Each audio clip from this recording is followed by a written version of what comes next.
Bonjour, je suis Céleste Wonka, vidéographe chez Hybrid Studio. Hybrid Studio est une compagnie qui est spécialisée dans la photographie et dans la vidéographie. D'abord basée en Chine, nous travaillons en collaboration avec les grandes entreprises du monde cinématographique, de la haute couture et du fashion show. Et nous sommes maintenant à Kinshasa pour vous servir. Vous qui rêvez d'immortaliser vos meilleurs moments en famille ou entre amis, avec des photos et des vidéos de très haute qualité, nous réalisons vos films, courts et longs métrages, vos clips vidéo,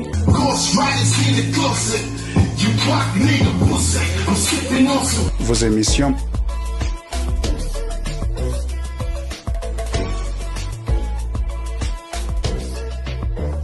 et publicité.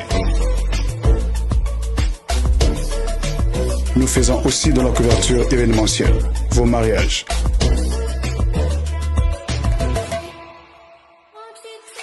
Anniversaire et collation de grades académiques.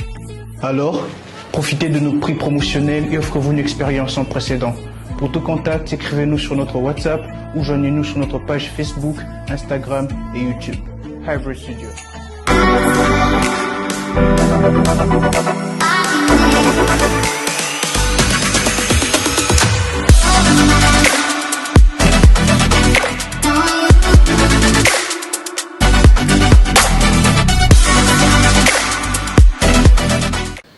Chers téléspectateurs, bonjour ou bonsoir, ça dépend de l'heure où vous nous suivez. Vraiment, je sais que vous êtes nombreux à attendre ce magazine Vrai, qui reçoit pour vous des célébrités et qui met vraiment aux yeux de tous la vérité parce que nous sommes vrais, nous restons vrais. Aujourd'hui, nous avons l'honneur de vous éclaircir certaines choses, certains faits, surtout par rapport aux réalités qui se passent dans les églises et pourquoi pas aussi dans la société congolaise. Fois passée, tozalaki awa le week-end, tozalaki na le prophète de la nation Denis Lessi. Tosololi, mais en fin de compte, on se dit, pour évoluer, mais tous en moins clarté sur certains faits. To fouiller, to tamboli gauche-droite, fin de fin, to yokoya, na mutumoro. Azana ba musicien, mais Nenga na monela, azamina proche. Il y a pasteur Moïse Mbi. Comme on a eu monsieur Alvin. Bonjour, bonsoir. Bonsoir, vrai. Ah, Alvin. Na loki yo, na fouillé yo. Entre temps, na habité fora na joie. Mais yo amudango yo yebi. Deni les lotés, oui, ça va.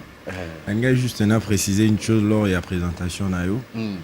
Beaucoup de personnes basent à moi confusion lorsque aux la vérité ils ont qui na faveur ya mutu banimba bimso le rose. Mais ce que tu vas comprendre que vous approche à mutu et ça on peut m'habiter ba vous approche à mutu. Est-ce qu'on a il faut tout ça sincère et vrai. Dans approche il y a ba musiciens et belé chrétiens. Vous voyez? Et peut-être ba tout mususu besoin des occasions de découvrir nga à côté peut-être ba tout mususu. Vous voyez? Et aujourd'hui, comme c'est Moïse qui est au centre d'un scandale, quand je viens éclairer la vérité, éclater la vérité, établir la vérité, puisque les autres qui sont en faveur, il y a Moïse, c'est comme ça que les gens... Non, parce que dans cette histoire, il est dans la vérité à des victimes. Bon, il y a un Est-ce qu'on a une approche naïve? Tu as une approche naïve.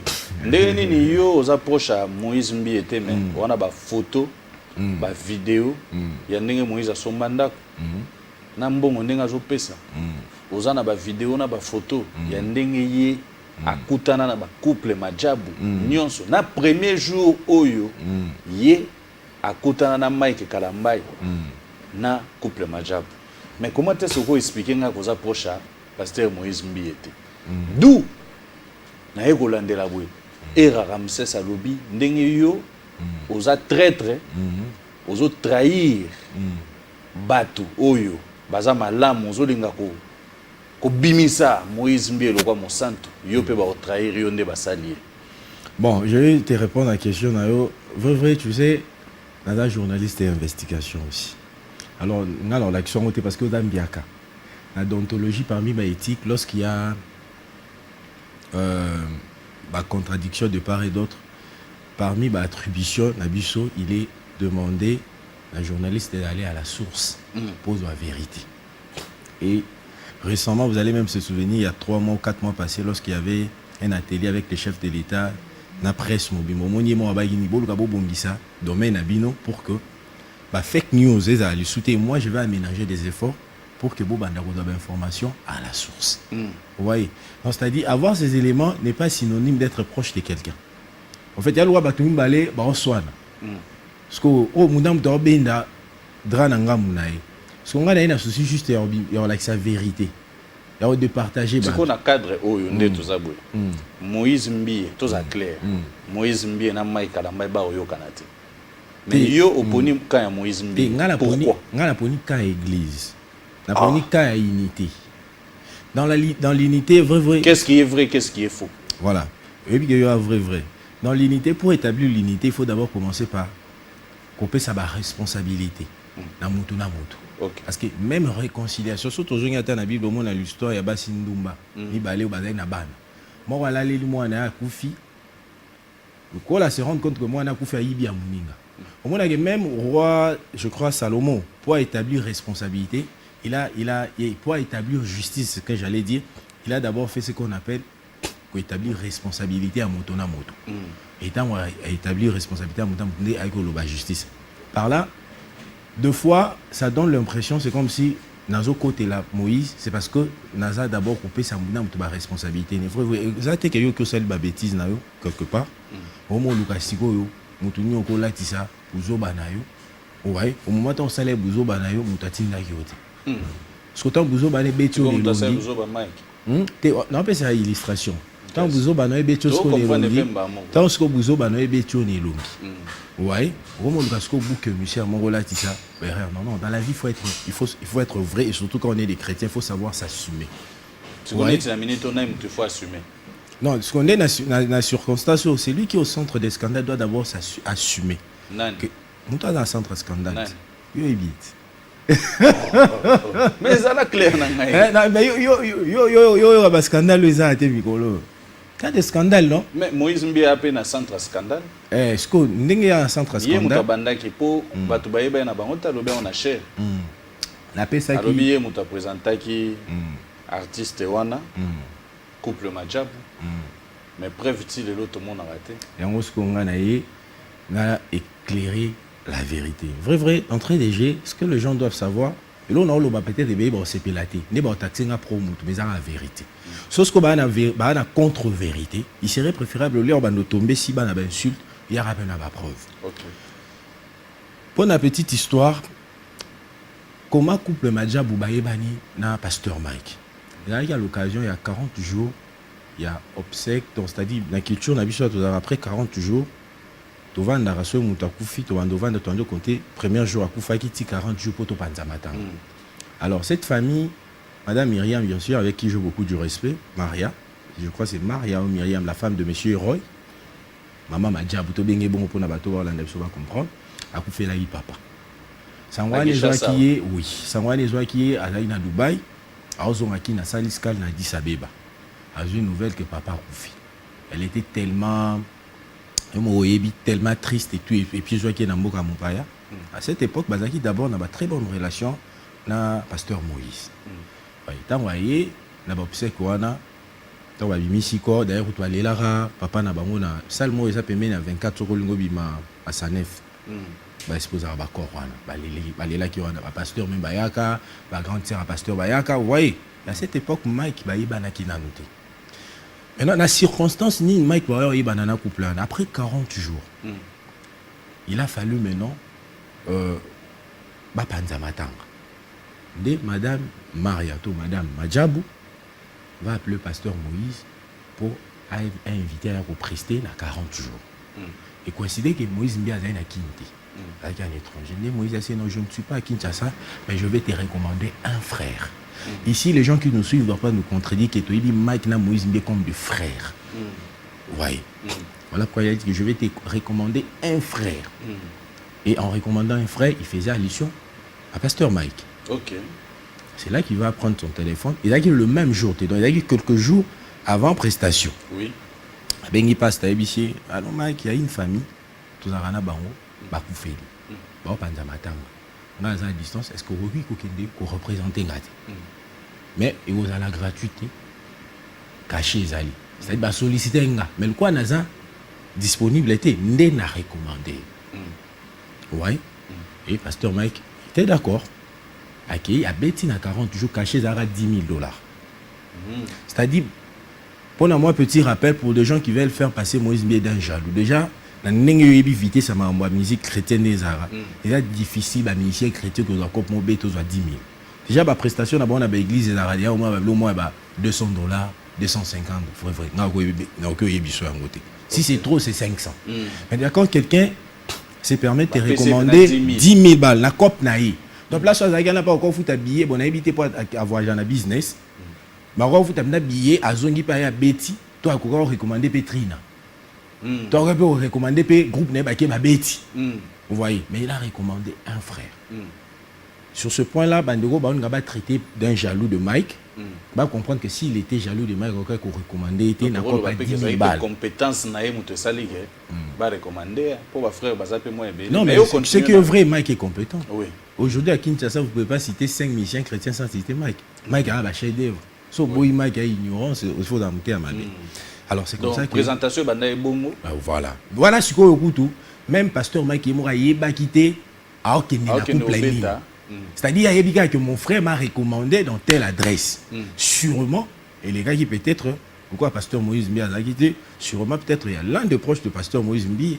ndé a même qui pasteur Mike détail wana ndé na joie qui en côté lors il y a une investigation là ndé qui a qui obéta pasteur Mike ndé nga beta wana asili ici batikala kovanda boyete na mama Majabu OK ba solo là ça la connaissance non c'est-à-dire il y a salikop na ya beta silisi merci à Sainini OK la prestation na tri n'a pas alaka yo zana ba wana na belema na la kiso ndeza botoro chinde to so la botoro chango pe non chelo belema osko na lina kota na deuxième lisolo ba ça va approfondir ba relation là OK 3 semaines après ou je dirais 3 semaines plus tard la maman là maman Majabu la femme de monsieur Roy sa fille, je ne sais pas si c'est l'une de ses filles ou sa fille aînée, va fêter son anniversaire. Je crois qu'il y a 9 ans d'âge ou 10 ans, quelque chose comme ça, si je ne me trompe pas.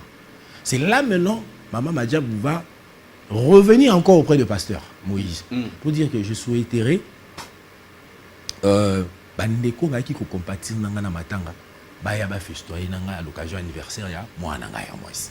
OK. Et parmi les invités, Tri Nazala qui est invité. C'est là maintenant Mike Alamba sera aussi invité cette fois-ci. OK. Pour la deuxième fois. Caché Zaki 8 000 balles. Anniversaire en Issaman à Fleuve Congo Hotel. Moi na Ewana, Bomona, Tobombara Elungia, moi na l'axi photo ndeng Moïse Mbia Yambia na ndenga Mukongo. Donc Elungia pasteur Moïse Mbia Zan. C'était sur cette occasion. Donc pasteur Moïse Yambi la fille. Parce que dans cette famille bana balingara tellement pasteur Moïse Mbia au point où moi on doit fêter anniversaire, maman na yando ba parrain. C'est-à-dire bien pasteur Moïse Mbie parrain. Ah mais parrain vous avez moi nous azo fêter anniversaire on a soufflé gâteau zaké à cette époque Moïse Mbie vivait déjà na Ouvira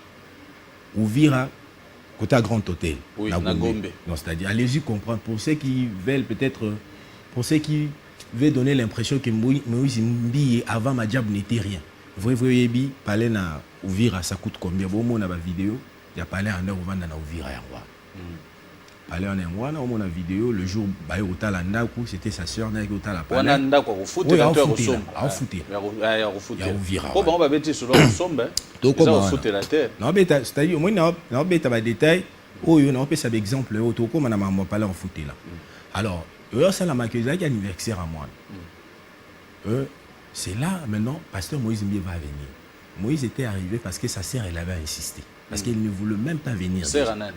Sa sœur Lydie Mbie. OK. Elle avait insisté. Oui, parce que quand maman Madjab elle a commencé à Azalaki, au moins on a ba photo Azan, on a ba vani même na maman Madjab na table moko. Quand maman Madjab va commencer à insister, mais Dada, elle insiste maintenant auprès de Dada Lydie, la grande sœur du pasteur Moïse. Mais Dada, comment pasteur Moïse n'est pas là alors que sa fille va souffler les gâteaux et tout. C'est Dada Lydie qui va prendre son téléphone pour appeler son frère pour dire pasteur Oza Wapi. Parce que sinon on a biso toza na fleuve Congo. Faloya Mariam a insisté moi une fois souffler gâteau pasteur bien Oza na okena oya. Moi na ba photo na Moïse Mbia yaki avant Maïkaya. akomi maumela kité donc c'est-à-dire aye au moins tango akomi mwana yambi au moins na photo wana mwana yambi bana ba yepi menayi to bombi bilonga bana pour ne pas que tous à la redevable face à la justice bana ba yambi au moins na mwana yambi ba seka tango aye juste à souffler gâteau moi na souffler gâteau aumela ki troté parce que ba dérangement ba photo et tout ya ça c'est nini OK mutati kali wana sa sœur sa grande sœur Lydie Mbiye. Dès siko autant to komi 17h. Pasteur Mike Azalaki invité, il fallait qu'on prester à même titre que Trina. Azoyate. Dès la femme là va maintenant se plaindre, maman Madja va se plaindre toujours auprès de Dalidi. Pour dire mais écoutez Mike devait normalement être là. Parmi mes invités, bah tu fais bien represter. Je me suis rendu compte que moi quoi y était. Est-ce qu'il y a pas moyen de koyer bazar puis dans moni de tout pesa gimbongo et tout. C'est comme ça que Dalidi va prendre son téléphone, va appeler pasteur Mike. On a grande sœur à Moïse. Grande sœur à Moïse. Il y a Bengi sur Mike Alambay. Mais alors, Mike, Dalidi, mais papa, anniversaire, il y a moi, il y a mon coloté, lobby, il faut pas qu'il y ait des classes. Dada, tu es là, désolé. Il y a bloqué dans l'embouteillage, non, rien. Mike Alambay, on a 19h, je cite, il y a 4 personnes. Il est venu avec son jeune frère Alain. Junior. Et puis l'autre musicien et moi, il m'a rappelé bien beau. Ça n'est même feature. Par exemple, ma musicienne a mis balle. Il m'a rappelé très bien. Avec 4. Comme 19h. Tant qu'on 19h, la grande sœur de pasteur Moïse voulait déjà partir. Parce que tant qu'on voyait, on va dans Nassima. On va dans Nassima parce que place n'est pas Nassima. Fait qu'à comme il retard, la place est là qui est sous-souté. N'a pas Nassima. Et la curiosité, quand la grande sœur de pasteur Moïse vient retourner, elle s'est rendue compte que Mike Alamba a Nassima. Voilà, elle était déjà partante. Elle voulait déjà rentrer. C'est comme ça que Dalidi va aller là où pasteur Mike Alamba a zuyé la souka. Il a mis la table au bangonio tout bavanda qui n'a pas pasteur Moïse et tout voilà Moïse n'est déjà qui. Vous voyez? Tant qu'il a zuyé à Yena Yohana, a est-ce qu'on présenter bango l'issue officiellement. Image pesale. Image Zali. Tant on va présenter Rabbi Mariam. Oh yo, Mike, oui, oui, pasteur Mike, on a avec pasteur, tu as avec frère Mike. Oui, Mariam, je crois, ça date de 4 ans, 3 ans passés. Et là, bah, 2017 et 2018. La série Moïse a ouvert dans la Ouvira. Ndé Abibo, là, la Tikibino, au salé, Moussala bien, beau ça, connaissance, Mouyéban. Vous voyez, Nesco Mike Alamba va dire à Dalidia, avant qu'il y ait des trucs en photo. Donc, on a télé photo à nos hommes, Mike a la t-shirt, Nzela, la pantala, jean, Dalidi, il y a pasteur Moïse. On a même sac dans les pégadors, synonyme avec déjà partante. Maman Madjabo à côté. Il y a une dame que j'étais les noms. Elle n'est pas dans ces histoires ici. C'est le jour où Mike Alamba va maintenant approfondir sa relation avec ses couples. Mais Moïse Mbiye a été. Mais c'est ce que je... Total. Mike Alamba lobby. Il était mouta présenté couple Madjabo. Qu'on présentait la Kiseni. Boït. Je te présente Alphine, tout ça, je te présente Willy. Les Arabes ont dit. Parce qu'il y a un habit Boït. So passing a copie, là, c'était représenté. Mais il y a un habit sûr que. Non, Kopane y est Nanzelani. Il y a Moïse. Il a recommandé pour la première fois. Et pour anticiper la relation, quand on voit Lydie Mbiye, on voit Moïse Mbiye. C'est qu'on dit Moïse Mbiye a commis un niveau au Lubaki. Neti Mike. Azo tongaye to azo lukaye azo lukele lo mabe mais alobe en église alobe en bien batouya présenter yé bazo kende ko tongaye soit disant ko lukaye lo mabe na kombo na ye. Non, est-ce que bateau Moïse Mbiye a présenté bateau ça à Mike Alamba dans un lo bana Mike était moni eza ba expression moro peut-être ya té mais soko yebisi so kaza lo bana Mike était wana muteme okita moni ce le jour oyo vrai, au moins d'être au Vandia, toi, responsable. En français, on dit c'est lui qui se sent piqué connaît l'affaire. Moïse Mbiye a présenté beaucoup de gens à beaucoup de personnes. Vous voyez, moi, par exemple, Moïse Mbiye aussi m'a présenté dans l'église, vidéo et voilà. Il m'a présenté qui est Ramsès P. Oui. Voilà, ndé au lobby en Arasi. Oh, mais il y a aussi un problème na Ramsès. Il y a rien à moi différent quoi. Mandéni. Hein? Il y a rien à moi différent. Donc, il y a des maso nanga. Moni, bazo utiliser yo. Vrai. Era loubi bazo utiliser yo. Dengue bazo aye. Soi-disant, yo pe bazo utiliser yo pour diminuer. Mais c'est pas bien. Vrai. Moni, mutumsa ko loba makam suranga occasion pesa na vandi liboso na yo. Oui, bien circonstance ni ya liboso ngana to kutanaka. Et dans la circonstance ni. Vous allez comprendre que yondo ozana oza peut-être un témoin auriculaire et puis témoin oculaire. Il y a vie nanga. Et puis que moi je suis pas mendiant. Vous comprenez? Oui, donc et rendre mendiant. Vous comprenez? C'est-à-dire non parce que il veut me faire passer de quelqu'un oyo bah utiliser pour de sales boulot pour nambongo. Il y a que yo yebi na circonstance ni to kutana ça na ba kino yo oza la chef d'une entreprise ou na ba agent bah c'est la roue musala yo yebi. Donc vous allez comprendre que le vrai problème c'est quoi? Bien. Est-ce qu'il y a un avis courageux, ça stable. Non, mais il y a un lobby boy. On appelle cet exemple là, c'est pour te dire que vouloir faire passer Alvin pour un gars au bazar pour utiliser pour un sale boulot, ils ont peut-être craché sur ma réputation au moment où il y a bingati, au Zakaria, tu y es peut-être à 19h49. Au coup, tu as un avis nangai, où il y a un parcours à vie nangati. Vous voyez, le problème ici, mon frère, moi je ne fais que rétablir la vérité. Alors là où il y a la vérité, mais la dernière fois c'était avant-hier, la bengue à 3h du matin. Mais des fois on a des gens là qui sont.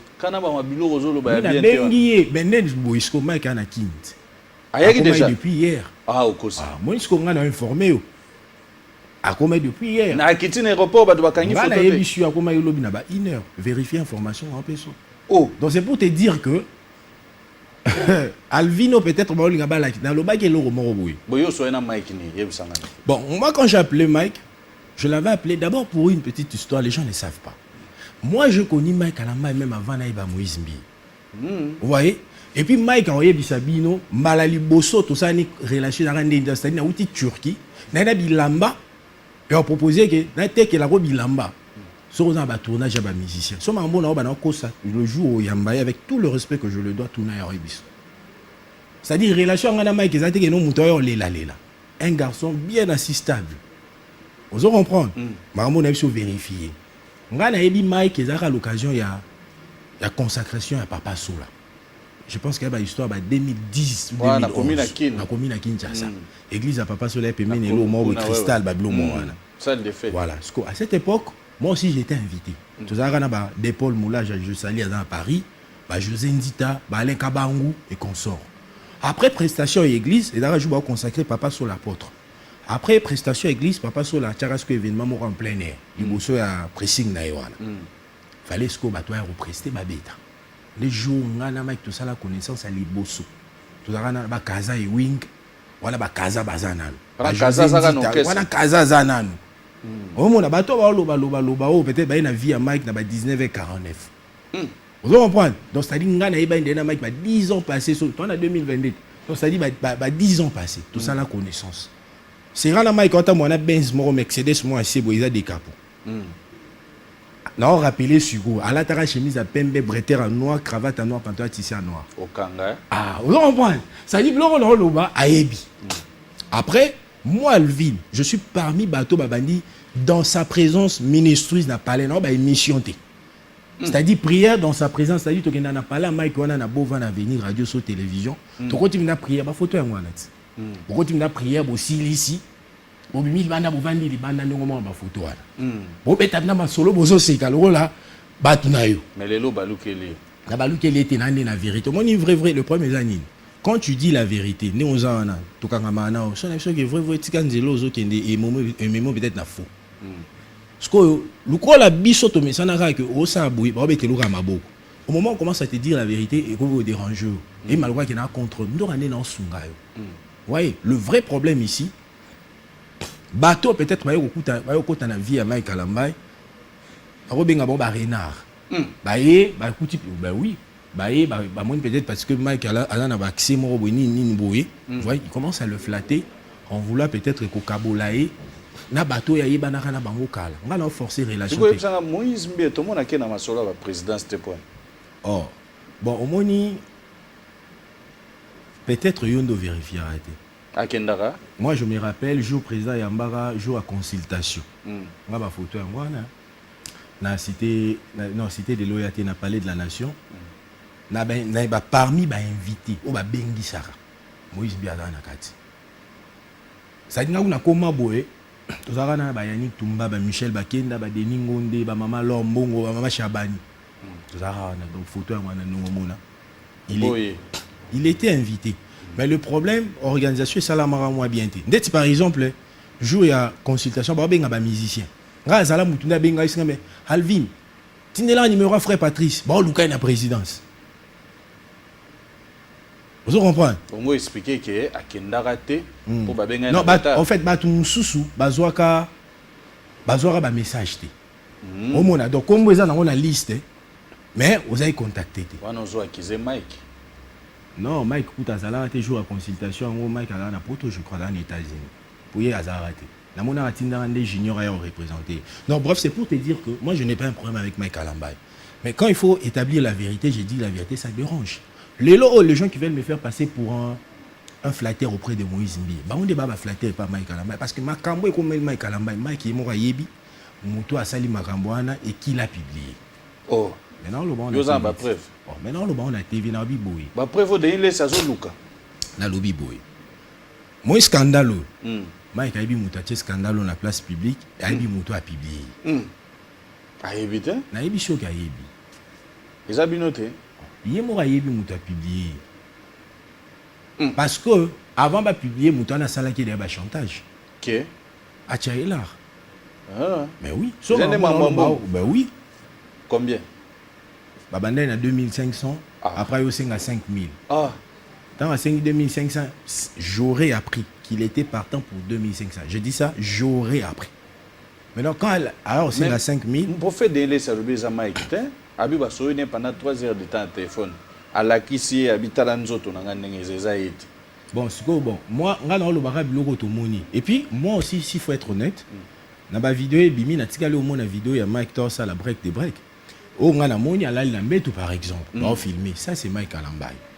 Mais système à break de break. Vidéo, oh, il fallait payer ça 2500, ou à ça, l'ambetou, na moi, sur Anna.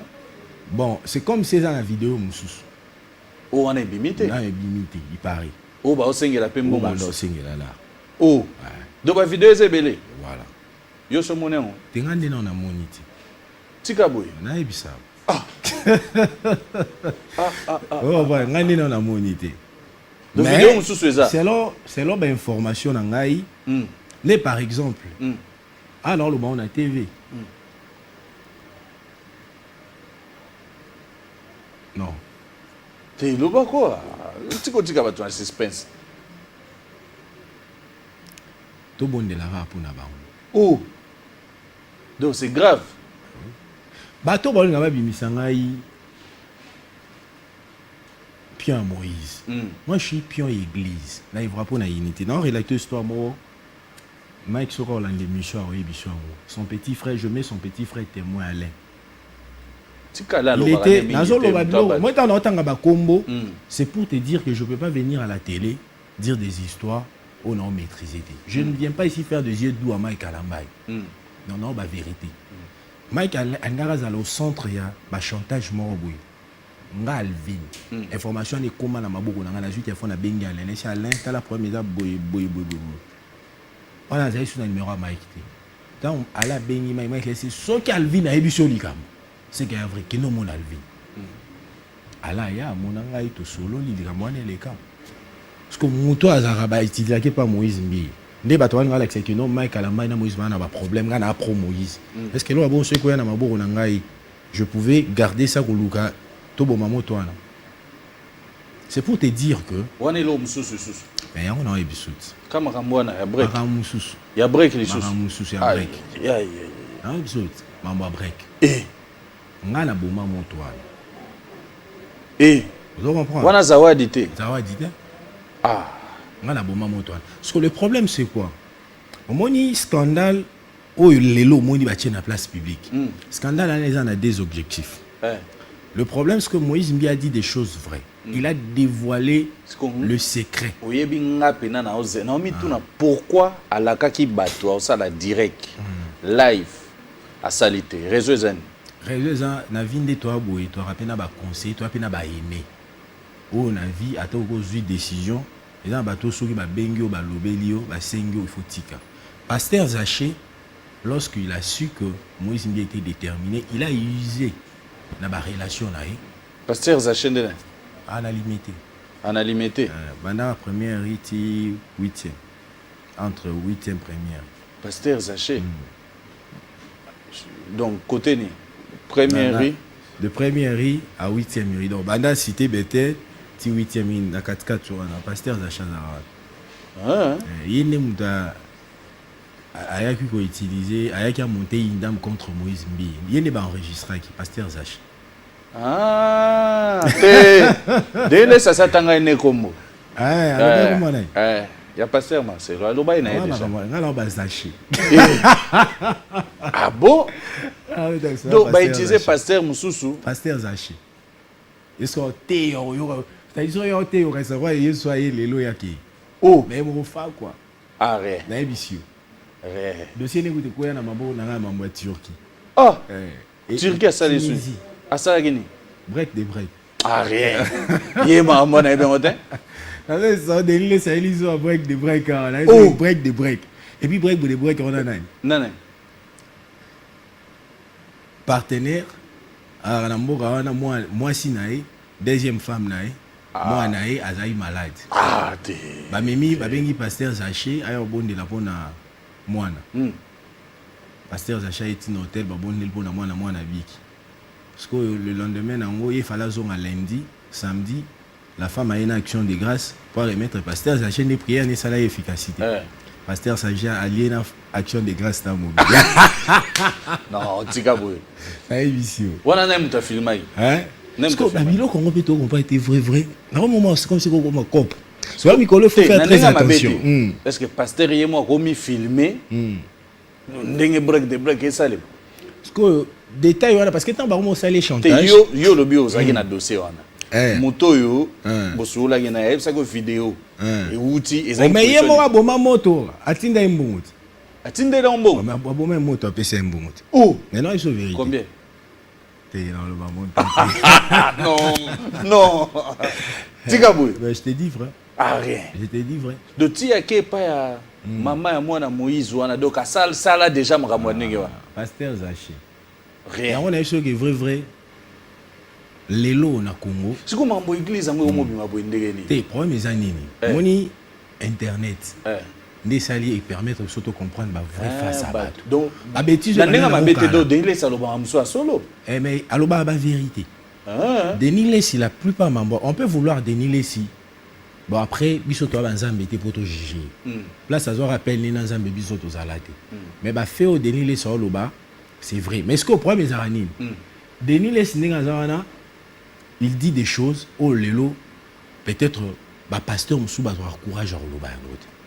Mais ça, c'est la réalité. Et puis, il y a la victime. C'est-à-dire, récemment, on fait très attention. On m'a contacté pour me dire qu'il a utilisé mon toit piégé pour une émission ridicule. Là, on a TV. On a like voice. Parce qu'on m'a écrit. Frère Alvin, tout le monde a Denis Lessi. Yebisa est à la plan, il a boy. Ça break de break. Est-ce qu'on a c'est ridicule qui est manipulable devant l'argent? Donc, devant mon routine, au PC Maloba, Kassainini, à lobby. Oh!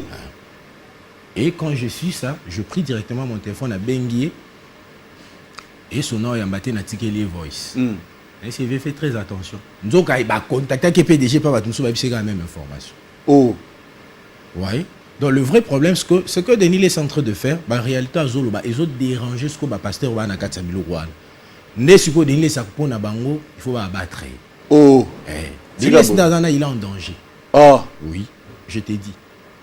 Denis Ndazana, sur la sali, Aza pridenté, on va les ridiculiser et puis il a la fin à un barman. C'est kabou. Et à un moment, type oiseau, le baloba mikolo, fort, on a été oiseau finga Denis Lesbo. Baza on utiliser. Nani, comment pasteur? Nani, Gefa. Ah! Yes, now tout le monde a baron dernièrement dans le internet. Ça l'émission ensemble. On est dans l'émission à Kala. Bah utiliser. Oh, ils a Kala. Donc avant ba bébana. Donc défendre Azawana bateau nion surtout des milliers sarana bon ba problème. Oh ba linga ba régler ba compte na on a des milliers. Aza peut passer. Te ya pasteur.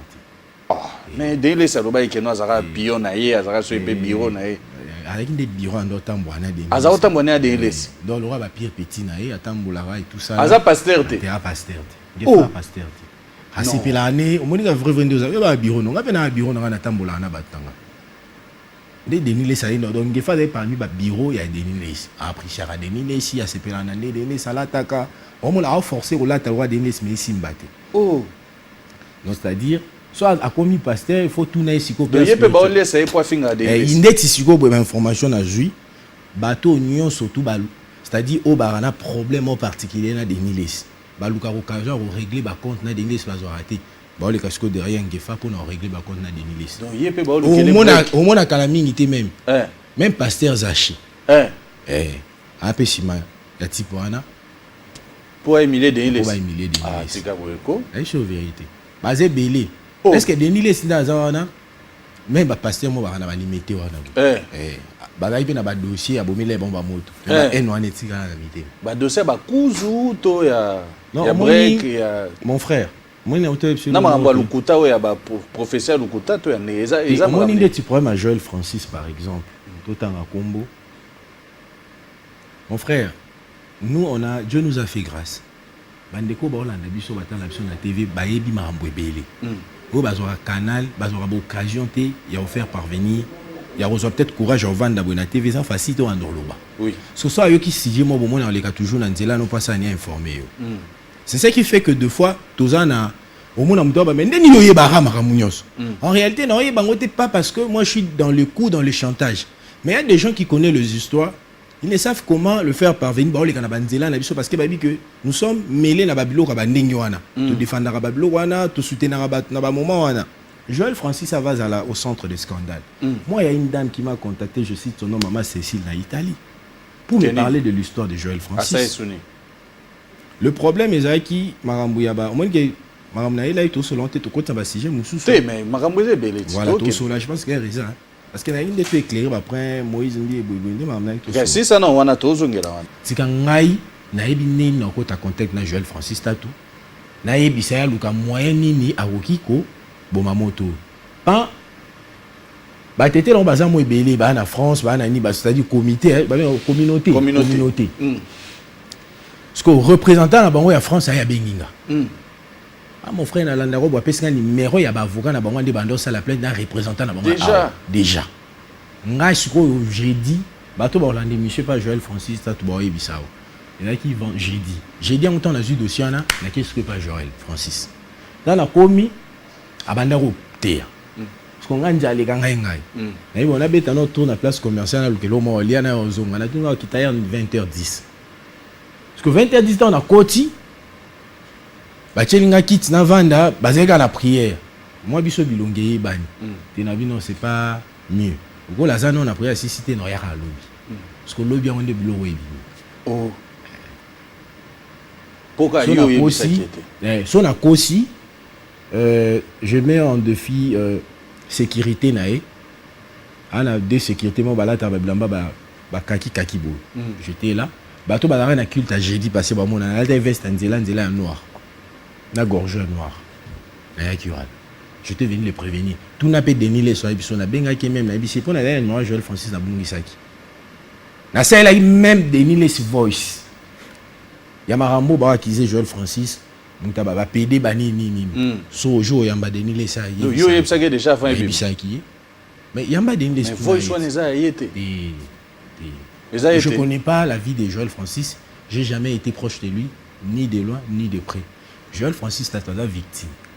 Il est pas victime. Sora dans la berre na maramousus peut-être ma prophétie na évité. Ba authenticité à ma profession je connais pas mais dossier à voice ils a règlement des comptes moi ils ont parce que en réalité bateau abimisi dossier à voice bango mo de basala marambo et puis église en haut monsieur dans la limité monsieur dans la bombe mais tikaboui église sous monsieur na limité monsieur entre 40e et 40e mikolo boko mikane limité gombe asuka wana limité gombe côté ba l'église na limité ba l'église na gombe bateau ba derrière voice gombe côté gombe okende ozui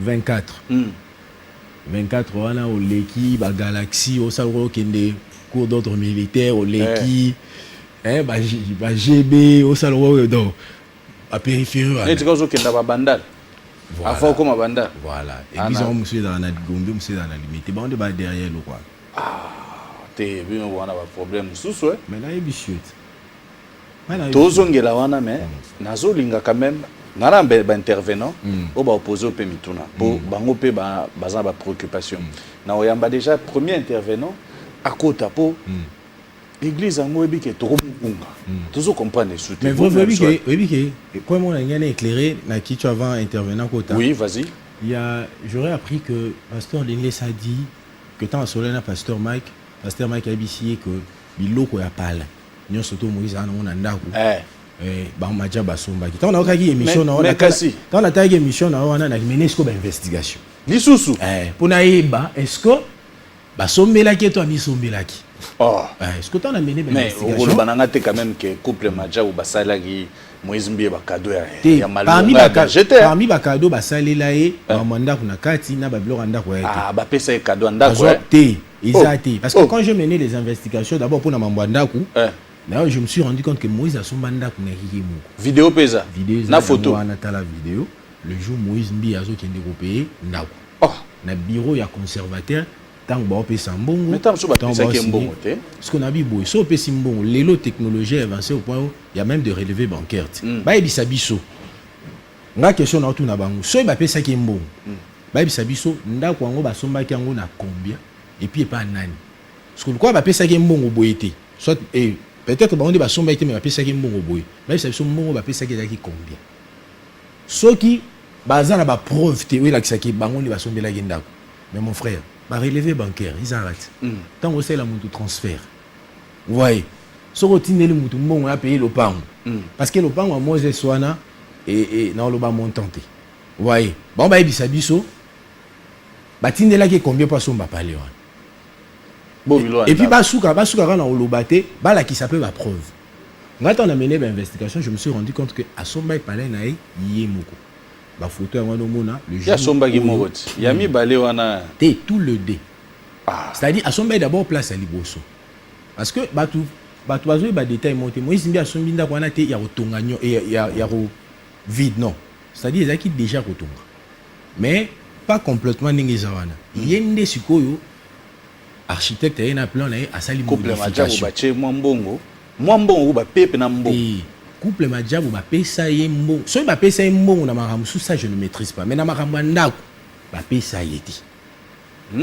so ba pesa ba pesa ye na ba cop obi ba cop affaire nde ba to ba lobaka non bango ba propulser ça y est c'est que les gens ne savent pas c'est que les gens ne savent pas vrai na autre absolument avant couple majabu ye banana Moïse Mbie vivait déjà na Uvira te ba faire na lo ba faire ba faire mais Moïse Mbie na ba domaine na ba faire je ne maîtrise pas si c'est un affaire ou pas mais on a yebi c'est un chantre producteur so ba sala ba faire ça je ne maîtrise pas ngana lo ba mambo na salle investigation vous voyez quand je vérifiais je vis que Mbie avait acheté le parc na yemoko au moins na ba photo na bureau conservateur tant ba sili c'est achat grande sœur na télémi bato bateka le pan ba télé ba kangi photo ba photo wana vous voyez parce que ceux qui bango ba na contre vérité on lui a bandé na TV kotinda ba dernière dame kotinda ba la fille des Zachés kotinda ba Karaba la sorcière tatapo vous voyez ben oui on lui a bandé tinda ba non parce que son taliba comportement na bango zo refléter le wana ozomona on lui a bandé tinda ba tubaya ofinga na TV vrai tout ça na niveau ba idée so nga na be le mot ils convaincre bino te bon élément et contredire c'est que moi je suis en train de dire mais on remarque que la plupart des journalistes ba otinda ba ya ka kuluba na munoko ba luwe ba ya na ba preuve te nga biloko ndako kasi biloko ndako par exemple quand je menais mes investigations voilà ba kiv ba ni quand la lande Michel Denis laisse lui bon na mené nos investigations na ba soki ba sombela ka etoté na o tomber na ba investigation na ngai je me suis rendu compte qu'il y a mis sombela ki biloko yi mo ko botala ba photo yango au jour à Dubaï aki ko somba biloko mon petit frère né Paulin bala yena leki naï c'est-à-dire pays biloko ndako ba photo yango parce que ceux qui vont ba somba ki au moins ni premier nini ils sont tellement faux au point où baza ko accuser mais ba mais ba élément de preuve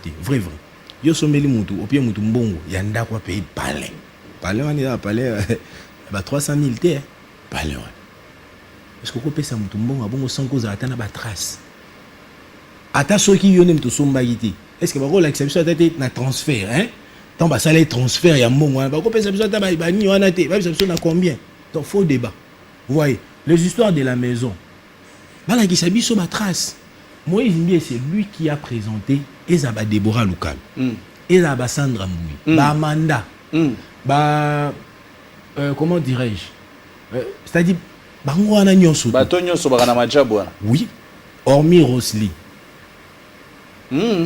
hormis Rosely na Yannick Tumba mais Amanda nani beau fiston Sandra Mboui te fiston de Naïb Mahamneti Naïb te so ba salé ba relation na bango avant au moins dans la vidéo wana première fois Sandra Mboui Rosely qui Déborah Loukal Amanda bazwaki opportunité ya komona couple Majabu ezali na occasion anniversaire ya maman Maria a fêté anniversaire à Dubaï mon vidéo yango wana je comprends le bisou Maria na mobali heureux ba pesa na il est sur comme ça ba invitara ne Moïse Mbie na ministre ba Sandra ba Déborah Loukal non Sandra Mboui azana te ba Déborah Loukal ba Amanda mais bon c'est-à-dire quand les gens veulent présenter Moïse Mbie le là un jaloux mon frère moto a jaloux encore mima batouté la surcoût a yebi qu'ils ont payé makambo vous voyez donc c'est pour voir que au moins aujourd'hui même à complaignant souvent ça la contre Mbie ils ont bimara libanda pourquoi parce que Mbie en réalité au plus profond de son cœur il est vrai. Bon ça va nous prenons un intervenant rapidement qui va poser quelques questions. Oui bonjour. Bonjour mon frère. C'est Jérémy qui était du Marcus. Mon frère, qu'est-ce qui se passe aujourd'hui entre les serviteurs de Dieu, entre autres, pasteurs? Aujourd'hui, les pasteurs Moïse Mbie, alors tu as la victime, il y a un complot, il y a certains pasteurs. Et selon certaines sources, les pasteurs Moïse Mbie veut être assassiné. Il y a des pasteurs au bazo bongama, bazo bongisama kambuna, batouman kobwe pour faire du mal au pasteur Moïse Mbie. Est-ce que c'est vrai? C'est vrai. C'est vrai, pourquoi? Parce que moi déjà je vis naître le complot de Moïse Mbie, dans le dossier Eliane. D'accord. Quand na kotara Moïse Mbie, c'était pas parce que na l'allée na l'amtloua journaliste nyons. Dès l'auteur c'est vrai na qui proche na zalarati de l'eau proche à Michel Chrétien belé na ndar ou il et je voyais comment l'histoire d'Eliane et Bandé au Botam. Et ngai nde muto liboso na kenda au mona Moïse Mbie avant ma moine de la place publique.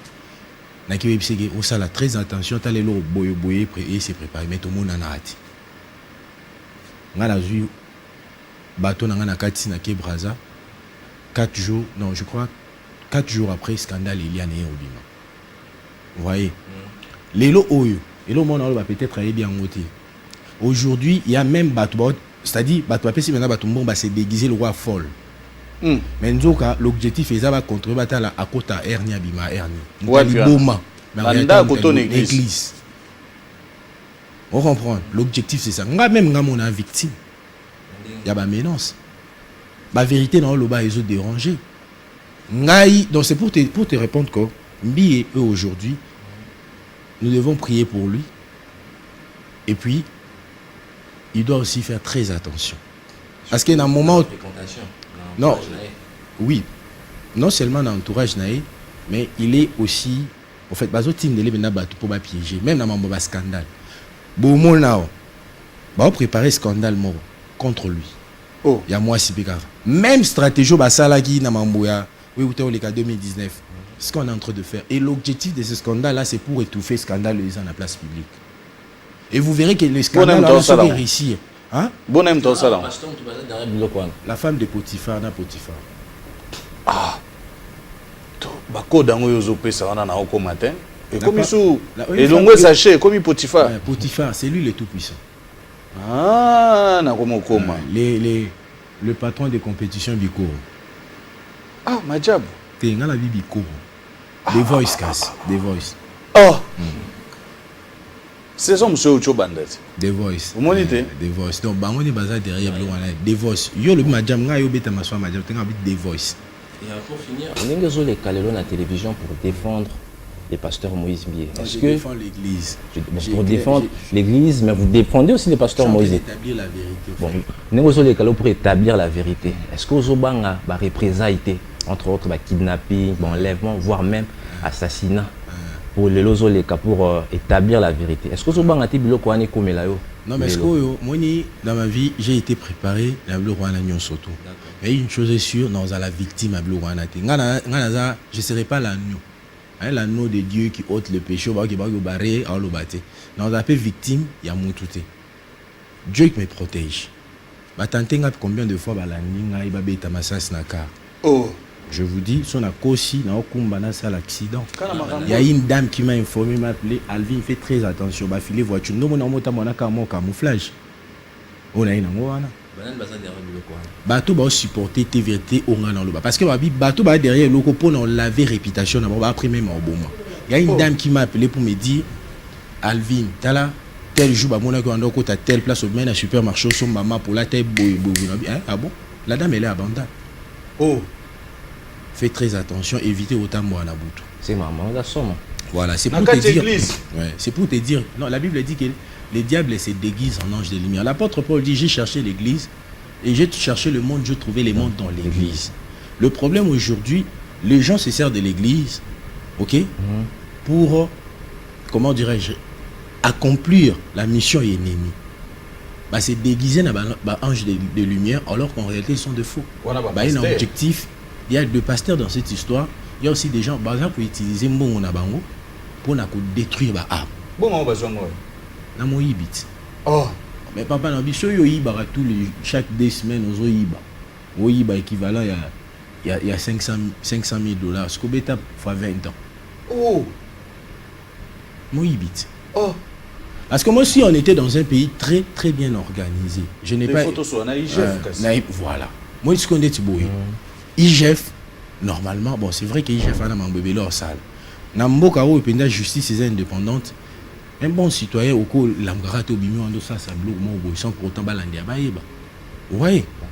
Et les lots oyo, IGF fois, mais quand d'abord, moi, soit t'as la mission particulier.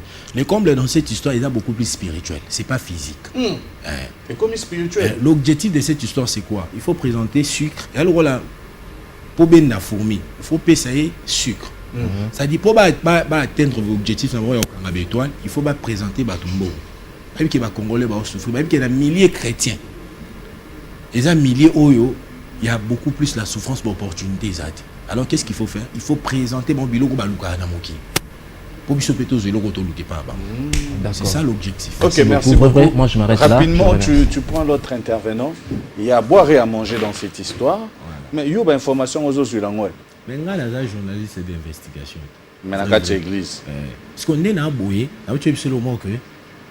peut-être le long de la mission, on va éviter de fréquenter parce que va comprendre que comprendre les vraies casquettes. Va comprendre que je ne suis pas traître.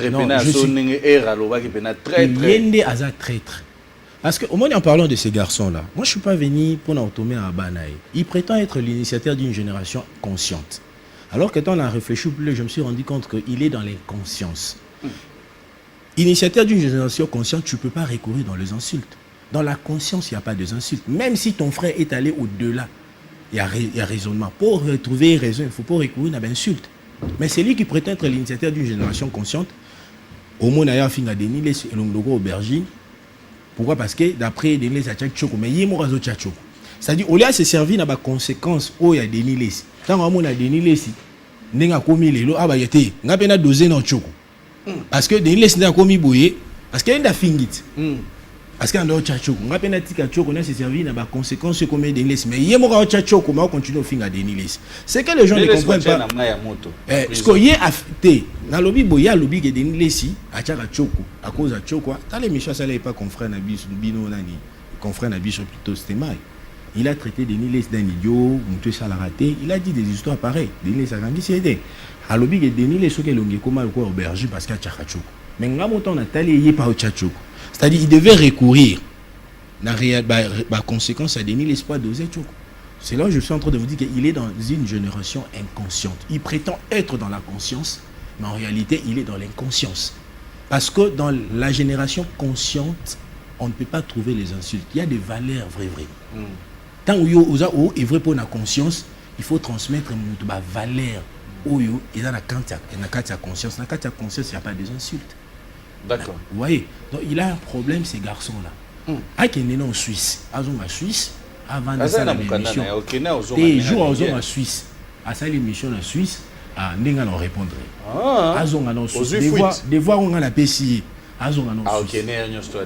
À qui est Paris, à qui est né Suisse. Belgique. Vrai. À zone en Suisse. À qui est Paris, à qui est Pays. Et on a la lobby qui est, ceux qui ont se reproché les logotés. À zone en Suisse. Oh. À zone en Suisse. À ça, on va live venir en Suisse. Aye penda boye check caméra. Avant de ça, va live venir en Suisse. Tout le monde penda soit dans la ville où il y a Suisse à Nîmes. Genève. Je n'ai peut-être soit dans la ville ni en Suisse. Jour à zone en Suisse. À ça l'émission en Suisse. À la guise venir en Suisse. Des jours on va répondre. Tant qu'au Kenya, Paris, Banin, tout ça là, aye belo qui m'a en Suisse. Mais il y a tout, donc il y a photo de la première dame. Mon frère, moi aussi, je n'ai pas photo. Le problème ici, première dame, maman a 10 sonios. Ce n'est pas parce que quand il photo de la première dame, tu peux te permettre de faire n'importe quoi. Frère, tu peux faire une photo de la non. L'homme est quelque part. Peut-être que autant une photo. Est-ce que il y a des gens qui ont battu Bilo pour qu'on ait une photo? On a rappelé que dès qu'on a été le solo, tant qu'on a kangana Mike Kalamba photo en 2010. Est-ce que Mike Kalamba est que le bilo to yeba lisu? Ngande na rappelé les solan. Donc encore que ce que nous au canif, surtout les couple présidentiel auto nango. Baza tellement ouverte. Je pas dit que y a Kalabaza qui ouverte. Voyez. Mais nous avons la logique nae. OK, aux occasions il y a kangana n'importe qui na bango photo, mais cela ne veut pas dire que aebio to pata aebio or soutenir na buzo baté yo regarde ça yebi ka yo mais da batu su babunda pour que couple pour que le lot Tshisekedi a pouvoir et parmi bato ba biso toza. D'accord. Nous passons à la question, tu te présentes et puis tu poses la question. Bonjour. Moi c'est Isaac. Enchanté. C'est réellement vraiment que Moïse Mbi Azaki contacté par groupe Amajab pour rejoindre le groupe Mike Bazaki na Sandra Mbou. Bon, c'est que je sais, contacter, information, on a mené investigation. Mais on a dit que le projet Majab, c'était le projet de Moïse. C'est-à-dire, il y a un cadre à Bibomba Musique. C'est Moïse qui a écrit ces projets-là. Mais il fallait ça à la carte à la belle Bibomba Musique. Dès les savants qui a lobby, Mike Kalamba ABC projet on a tout na Eric Naisazagi on a tout na bato belé zaki projet ya bango Mike pa qui na projet na mususu. Ce qu'on a na ABC sur boy.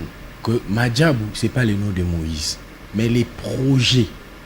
Ndenge ba compétition maraminyo surtout ndesa marawana. Non, il y a un ABC qu'ils ont modifié certaines choses. C'est quoi?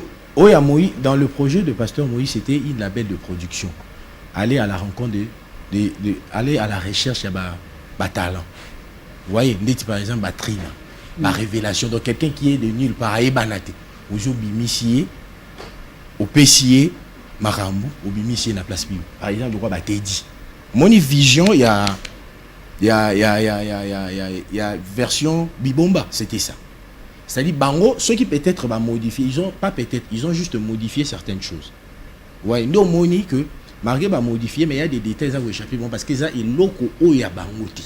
Donc, c'est-à-dire, son pasteur Mike a apporté apport, peut-être apporté apport na Moussous, mais soit informé na ba détail Moussous. Que le projet a commencé avec Moïse pour preuve, Tala, na Katia Bibo. Comme ça, on a soukaté point. Et on a vu qu'il y a des raisons, peut-être nous, tout ça qu'on ignorait. Et ça l'a que, bah, avant c'était. Mais si le projet Zaki a Bibomba, Mike a eu qui en fait, a eu qui projet wana, le projet en fait. Avec Moïse projet wana eza Bibomba parce que Moïse fait partie na Bibomba na. Il y a Zuango à rapporter on a Majab. C'est que pour la nité ezalé qui associé en directement na bato ma partenaire à Majab Moïse. Tu as compris la question. Na le Bible. Le projet obi que ça Moïse.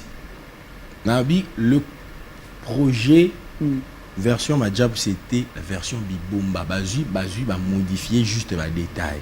Dès la présenter yo vision de Bomba Ezalaki que aller à la recherche des révélations. Ba détail ni ba qui c'est par exemple na Majab. Na Majab na Bibomba Ezalaki mais ba qui c'est. Ba mo ba yebi. Nga za porte parole na bango te. Nga na oloba suko yo. Yo za nkanda na ba. Hein? Ce qu'on a problème dans les années mon frère. Moi j'aime pas les gens qui détruisent les autres. Ba détruire na.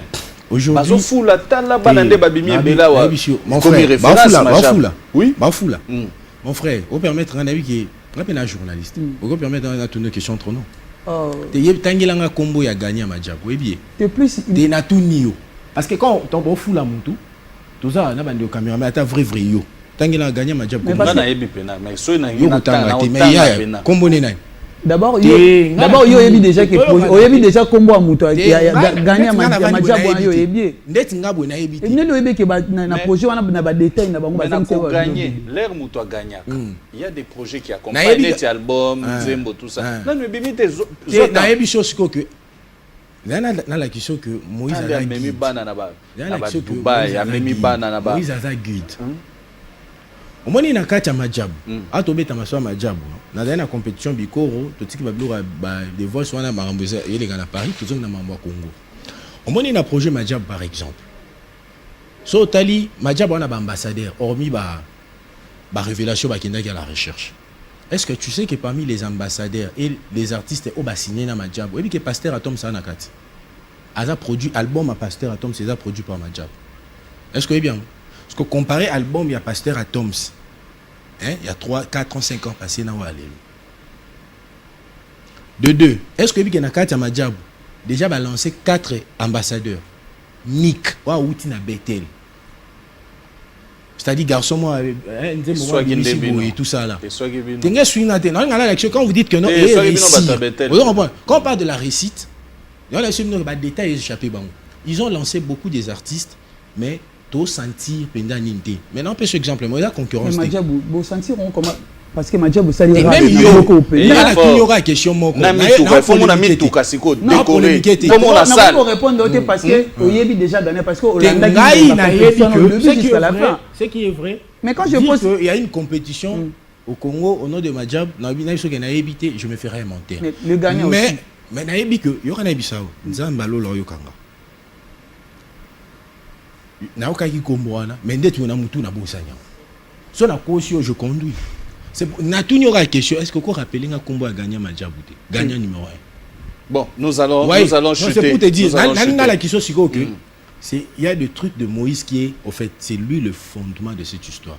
Moïse au sein de Bibomba Musique il a lancé des artistes que toi tu connais et tu connais aussi l'une de ses chansons mais na kati Madjab to comparer ils ont lancé des artistes mais peut-être oui banzembo la bangote so na biso yembelanga nzembo ya artiste moko ya Madjab webi ça ba jeune talent quand même mais bon ba yo ba été dit mais t'es déjà produit direct non est-ce que Teddy wana est-ce que Teddy d'abord la différence c'est quoi vas-y je sais que tu connais Innocent non très bien ouais avant Innocent il y a en compétition oui est-ce qu'avant il y a en compétition yo be banzembo nani Innocent avant il y a en compétition Vodacom yo be banzembo comment est-ce que Vodacom ezaki loko ezaki vrai omoni après Vodacom abimisi Innocent biso to ibi Innocent to beta masola ba 12 ans 13 ans passés il y a quelques mois ici merci donc nous sommes en train de chuter nous sommes arrivés vraiment à la fin de tu vois on n'a même pas parlé de l'émission mais j'aimerais assez que tu puisses nous expliquer un peu aujourd'hui quelle image les chrétiens vont garder de l'église. Et surtout, tu sais, aujourd'hui, Moïse Mbie, c'est une référence exactement. De la jeunesse congolaise, surtout des musiciens chrétiens qui ont pris de l'envol, Bundi, Bimi, Bangomoro, tout ça. Aujourd'hui, quelle image? En fait, moi, je pense qu'au lieu de commencer à se battre en l'image, les gens doivent travailler sur leur vie, leur salut. Parce que la Bible dit que chacun de nous sera jugé selon ses œuvres. Vous voyez? Parce qu'une chose est sûre, si parfois, par moment, on n'arrive pas à digérer ce que les gens font, alors que tout ça en cachette, parce que la nature de l'homme a toujours été égoïste. Parce que fait l'autre qui est au centre des scandales et tout ça, et là, tout ça là, mais parce que là, le la place publique, il faut vouloir au moins il faut chrétien, il ne faut pas ça la gloire. Mais alors c'est précipité à Ochamaï Kalamba Moussak parce que nous avons péché occasion où on a la faiblesse à Mike.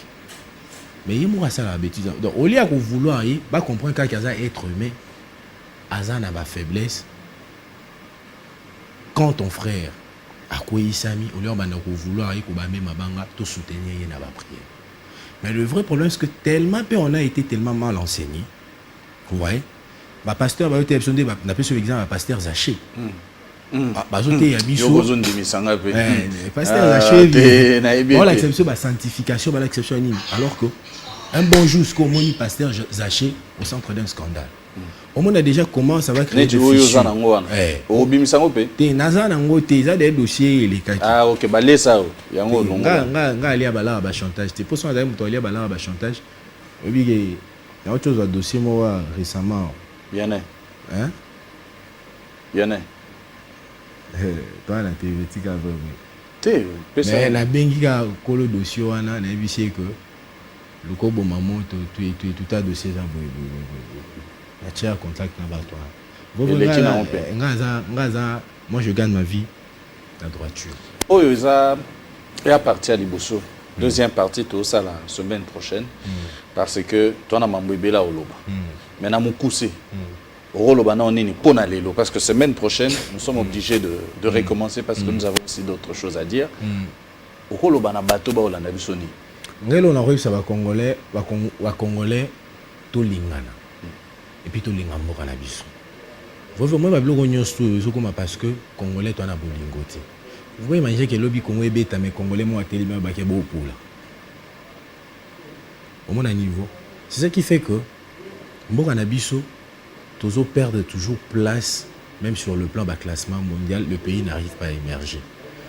C'est vrai oui Salami ça nous plaît pas de voir que bateau yo et senge baza loko là-bas bateau ba canal par laquelle toujours joue contact to connaissance base au centre de scandale mais ceux qui au moins le roi ne commis au lieu de vouloir moninga to soutenir na ba prière to pétoquer to approcher to conseiller parce que au moins le lenge congolais à ville pandara moninga soit au centre de scandale vrai soit là mentalement stable to pour se suicider et on a ba suicide belé ça na ba potoa au moins niveau ya haine ya Congo mon frère.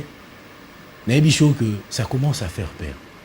Avec la vie, on va les choses. Donc, c'est-à-dire, soit au lingani, dans l'amour, c'est vrai, il y a toujours des failles, des histoires, mais lorsque l'amour est plus fort que tout ça, là, vous verrez que l'amour va toujours chérir, faire en sorte que ma bé, et ça la traiter dans le lengue longo bani ou les replaçant dans la place publique.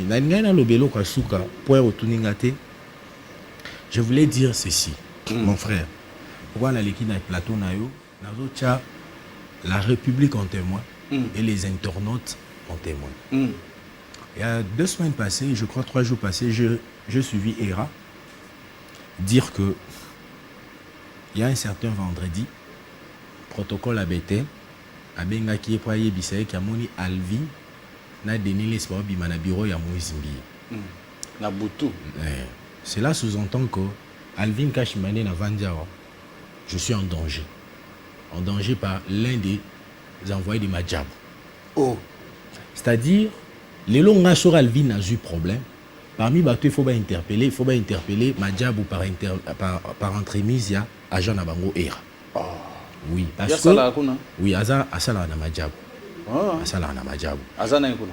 Superviseur. Oh. Ouais, au talab émission. Comment pouvez-vous comprendre que il y a beaucoup de gens qui viennent voir Moïse Mbi. Era, Babengete pour visiter Moïse Ayambagi, mais quand Alvin aïe, Denis Lessaï, protocole, il y a Moïse va appeler Era pour l'informer. C'est là sous-entend. On a semaine passée. Oui. C'est là sous-entend que. C'est là sous-entend que. Hein? Non, d'ailleurs, la vérité, on a Denis Lestotikali aux la vendredi. Tu sais, Denis Lessaï, Bethel, and Dengenai. Adoya kene na ndenge na yo pe na ndenge na ngai sikokuta on a yebete na tika langa ta okende pa Moïse Mbieti.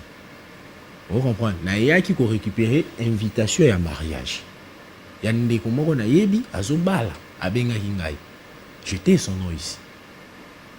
Donc na tika li ko kende na bureau ya Moïse Mbieti. D'accord. Mais j'apprends que il y a un protocole de Bethel qui informe à Era. Si moutako mana niveau zo téléphone abenga informer c'est que vous avez une mission moko confia qui est Alan Nelara, Alvin a Denilis. Dans les lorsque Moïse Mbi a eu problème, il faut bien interpeller Erana Madjab. Parce que quand on voit on voit directement Madjab. Oh. Les lorsqu'on a un problème, il faut interpeller Era na Madjabou. Les lorsqu'on Denis les problème, si Denis sans encourage le babilo côté, on doit interpeller Era na Madjabou. Pourquoi? Parce que vrai, moi je ne vois pas en vertu de quel principe quelqu'un va prendre seulement son téléphone, appeler quelqu'un pour dire que Alvin a Bima. Donc si on a un temps attendez dans digital c'est que bon feeling. Donc si on a un problème, on doit interpeller Era. On attend qu'il porte plainte. Mais on a eu vrai témoin, on a eu République témoin. Na jupe ba internaute témoin. Na on continue tamboné na tambola, na on continue au liandé na liaka, na obangate parce que Madjabou va décider par entremise à Era, baba na rosala ba ndo filingai. Mais ce qui problème est juinga, parmi bato il faut ba interpeller Era parce que yemoko il a dit ça à la télé que ba benga qui ba informer. Pour moutona comme à niveau benga c'est là sous-entend que ba confier qui émission. C'est là confirme quand je l'avais appelé d'un espion de Madjabou.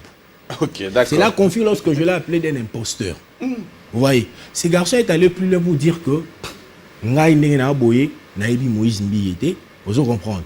Moïse a été boui. Mon frère, où tu as mon vidéo à présentation, je suis le seul, non tout à tout l'autre. Je suis le seul où Moïse Mbi a benga ami. Vous savez, avoir des relations comme de Moïse Mbi, au Babagi, ils ont fierté, ils ont pris un vrai. Parce que tu belé bas occasion oui ba mona yo ba va na obendinga va na ba so route ils ont honneur vous voyez mais ce que pour na ko luka ko manipuler opinion par manque d'arguments venir m'insulter dire que Moïse a binga te ba otindanga mona bisala et consort et tout non to mais na ba débat wana te je vais juste demander à l'opinion les problème est langa butu moi botu na Madjabou par entremise de Era. D'accord. Merci beaucoup. Je remercie. Merci beaucoup, Alvin Kashimba.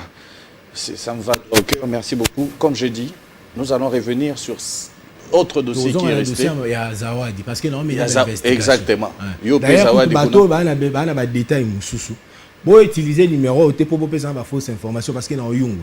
Contactez nous plus 243 81 22 82 775. Plus 243 81 22 82 775. C'est-à-dire, quand tu vas m'appeler, fais ça une information parce que nous avons mené une investigation à Zawadi. Nous comprenons vérité. J'ai compris que Zawadi a des fans de Maïkala. C'est-à-dire, benga coûte même peigné. Oh. Ah, na bombi non béton d'émission. D'accord. Merci beaucoup à Firman Firangoma. Merci beaucoup depuis Londres. Merci aussi à Jonathan Omombo, l'émir de Paris. Un grand merci à Bienvenue Mangwata depuis Londres et joyeux anniversaire à notre fille Ketia Mangwata. Joyeux anniversaire Ketia Mangwata. Et merci encore une fois de plus depuis la Grèce à notre frère et ami de tous les jours, de tous les temps. Attendez, Garat. Merci beaucoup. Le PDG Jean Soumane. PDG Jean Soumane, le patron de Safidère, le patron de Panorama. Et puis, merci à Maître Ado Mouanga. Ado Mouanga, donc. Merci. Nadar Joker, merci à toi. Merci à Patrick Chiro, Assemblée nationale. Merci beaucoup à Yamomo Mungane, le grand homme d'affaires. Merci vraiment à toutes ces personnes. Maître Patrick, avocat d'affaires. Vraiment, salutations à toi. Et merci à toutes ces personnes qui ont suivi. Nous nous retrouvons prochainement. Au revoir. Au revoir.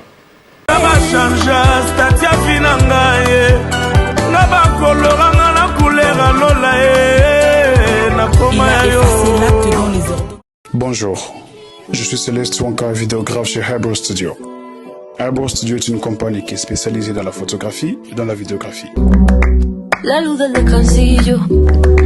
D'abord basé en Chine, nous travaillons en collaboration avec les grandes entreprises du monde cinématographique, de la haute couture et du fashion show. Et nous sommes maintenant à Kinshasa pour vous servir. Vous qui rêvez d'immortaliser vos meilleurs moments en famille ou entre amis, avec des photos et des vidéos de très haute qualité, nous réalisons vos films, courts et longs métrages, vos clips vidéo,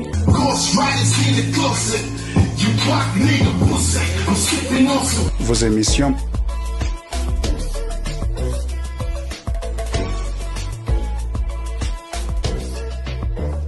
et publicités. Nous faisons aussi de la couverture événementielle, vos mariages.